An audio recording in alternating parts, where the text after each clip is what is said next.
MTG Monster, your place for Commander games every Monday and Thursday. Goblin approved. Hey gang! Using the promo code MTGMudsta, all caps, will get you 10% off any order over $10 at Flipside Gaming. It'll also get you 10% off any orders of singles at Multizone. And it'll get you 10% off most products at Original Magic Art, with the exceptions of some paintings. If these fine sites don't have what you're looking for, you can also consider using my affiliate link when ordering from TCGPLAYER. And if you'd like to join the generic Goblin Gang to support this channel, there's a link to my Patreon in the description below. It's another Thursday, so that means there's another EDH game coming your way. Today's game has me playing Zedruu, and I keep Clifftop Retreat, Temple Bell, Tezzeret the Seeker, Academy Rector, Rest in Peace, Polluted Delta, and Cyclonic Rift.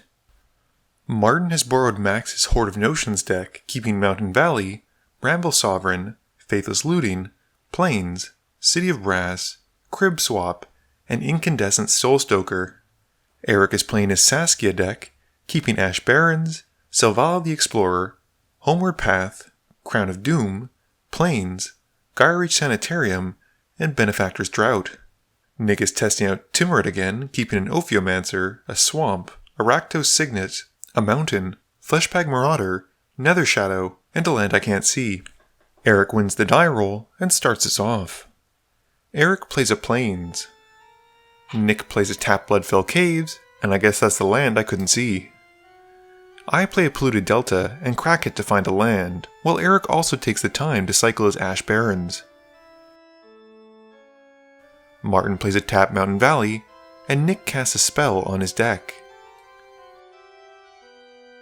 Eric plays a Tap Path of Ancestry, passing. Nick plays a Swamp and casts Rakdos Signet. I play a Clifftop Retreat and cast Gamble. I find a card and discard Rest in Peace. I then cast Land Tax and pass. Martin cracks his Valley to find a Stomping Ground and takes 2 to have it come in untapped. He then casts Faithless Looting, drawing 2 and discarding 2.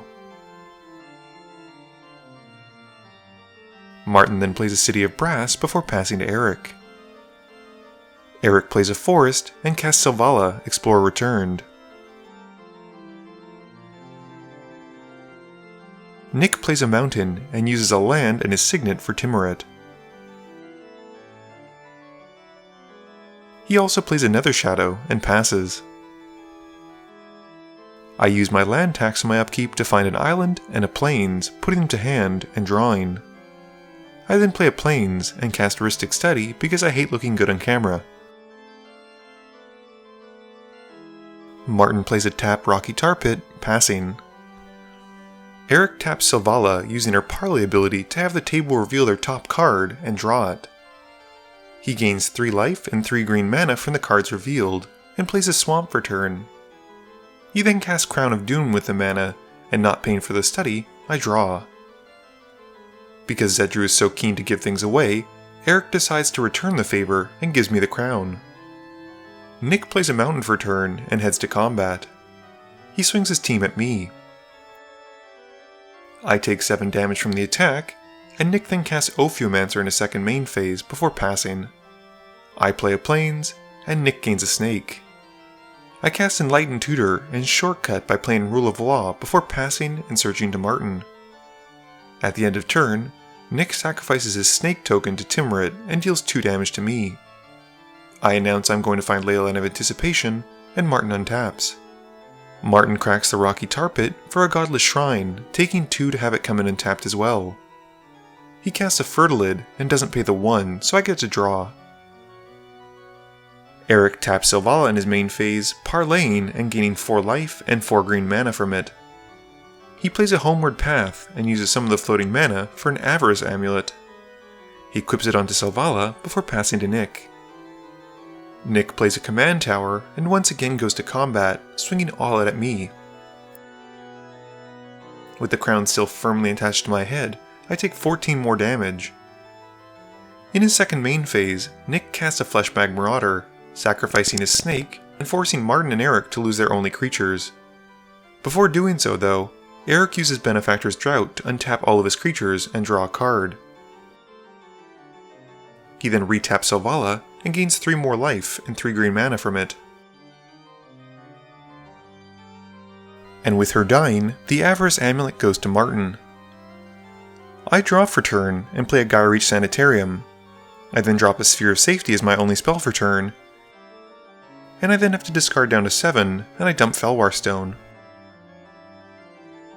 Martin plays his tap Path of Ancestry and casts Cultivate, getting an island for the field and a swamp to the hand. He has to discard once he's done shuffling though. Eric asks if Martin will protect the amulet on his turn, which is a bit of an odd question. It becomes very clear as to why when he puts Fortunate Few onto the stack. Eric doesn't pay the 1 for it, and I draw, and then he picks Avarice Amulet, and Nick and I make a deal, with Nick picking my Sphere while I pick his Signet. Martin then chooses the Crown, and before the spell resolves, Nick also throws a snake at Eric for 2. The permanents then get destroyed, and Eric then plays a Reflecting Pool, tapping it for a Wayfarer's Bauble, which is now like $4, and that's just insane.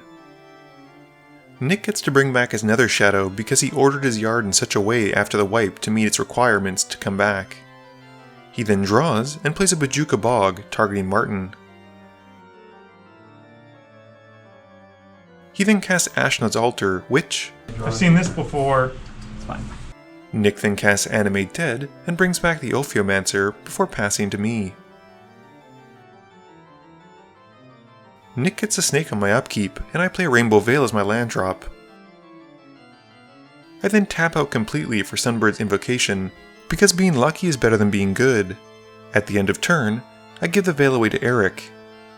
Nick then sacrifices his snake at the end of turn, and makes 1 black mana with the Caves to sacrifice his Nether Shadow, and activates Tymaret's ability to bring it back from the yard to his hand. Martin's turn has Nick gain another snake, and he plays a swamp for turn. Martin then casts a Smothering Tithe, and then an Incandescent Soulstoke. Martin scries 1 from using the Path of Ancestry, and decides to bottom it. Eric draws and doesn't pay for the Tithe trigger, with Martin gaining that sweet treasure token / die in this case. Eric then plays a Forest, and pays 4 for an Abyssal Persecutor, and passes, handing back to me my Veil. Nick doesn't pay 2 either. He then casts a Vicious Shadows, and sacrifices the snake to Ashnod's Altar. Eric warns Nick not to target him, and never one to back down from a challenge. Nick does just that. With the Shadow trigger on the stack, Eric uses Generous Gift to take out the enchantment. Nick then gains a 3/3 Elephant, while Eric takes 3 damage. I draw for turn, and play an island, with Martin getting his treasure token. I do have to pay mana for the Tezzeret the Seeker though, as there's no way to get around it, and I resolve the Sunbird's Invocation trigger first. I reveal my top 5 and grab Humility, and then downtick Tezzeret by 1 to find a Soul Ring and put it to the field. I then cast Temple Bell and whiff with the Invocation trigger, passing to Martin. Martin pays 5 mana for Cauldron of Souls in his main phase, and then a Greater Good, and with nothing else he passes. Eric doesn't pay the 2 to the Tithe, and he plays a land while Martin uses Entomb. Eric plays a Rite of the Raging Storm, which seems fun with Humility out to build up a massive board of 1/1s that will never get sacrificed. He then pays enough to swing his Persecutor at Tezzeret, and as I still have that darn crown, the demon gets pumped to be big enough to take him out. Nick makes a 1/1, and Martin bins Unburial Rites, and also gains a treasure from Nick not paying the Tithe. Nick then casts Night's Whisper, losing 2 life, and drawing 2 cards, and giving Martin 2 treasures. We then see Nick paying 3 mana for each of his 2 creatures to attack me, and I take 6. I get my Rager on my upkeep, and pay 4 for Leyline of Anticipation.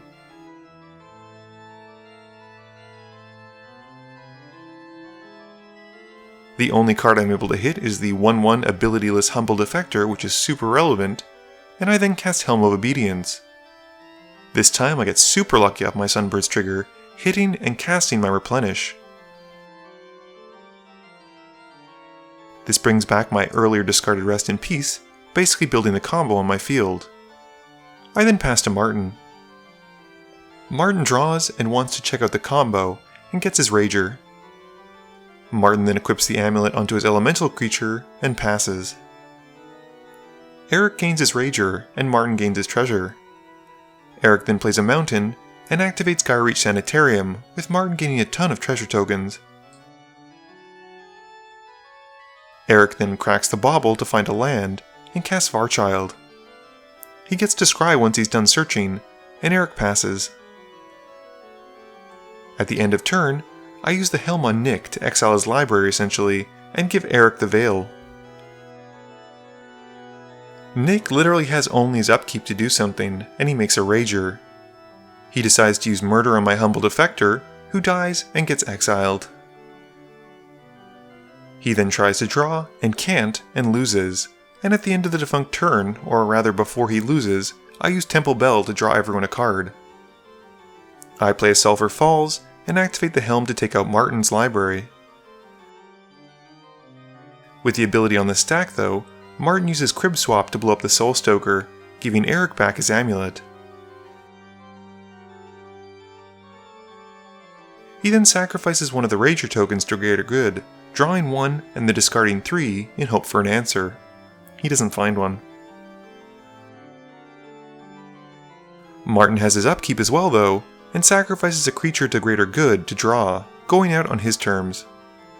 Eric untaps and draws for turn after gaining his Rager token. He activates his Gyreach Sanitarium, having us draw and discard, but with no answer, scoops it up to me. Game review time. So I don't really know what to say about everyone else's deck. I think the only one who really got to do anything in this game other than myself was probably Nick. And a lot of that is because Humility tends to shut off a lot of creature-based decks, which it seemed like Martin and Eric were running. So with that in mind, I'm actually probably going to discuss how I'm changing Zedruu into either Elsha or Kakar. At this point it's become very clear whenever I play Zedruu that typically none of my opponents will allow me to untap with her on my side of the field. What this means is that the very few, and I do say few, cards that I tend to donate away like Gilded Drake or Humble Defector are actually kind of dead slots in the deck. I think if I repurpose the deck to focus more on Elsha or Kakar, either of them could add a unique benefit that Zedruu is currently lacking. Elsha gives Flash, which could replace Leyline of Anticipation, whereas Kakar can help with mana ramp and also blockers. I don't think I'd have to change very much from the main base of the deck, and if anything, a lot of the cards that are Zedruu specific can now become flex slots which I can play with and adjust and test with. That doesn't mean that I don't love Zedruu, and I'll probably, if anything, build another deck based around giving away painful and punishing cards, kind of like what Tomer built on the last time you saw Zedruu on the channel. Please be sure to tune in every Monday and Thursday at 11 AM Eastern Standard Time for a guaranteed new video. You can also follow me on Twitter at MTGMudsta. You can find me on Facebook at facebook.com/mtgmudsta. And lastly, you can check me out when I stream at twitch.tv/mtgmudsta. This video is brought to you in support by my patrons. If you're looking for a way to help out the channel, please be sure to visit the link below. Thank you all for watching this video, and don't forget, friends are just opponents you haven't eliminated yet.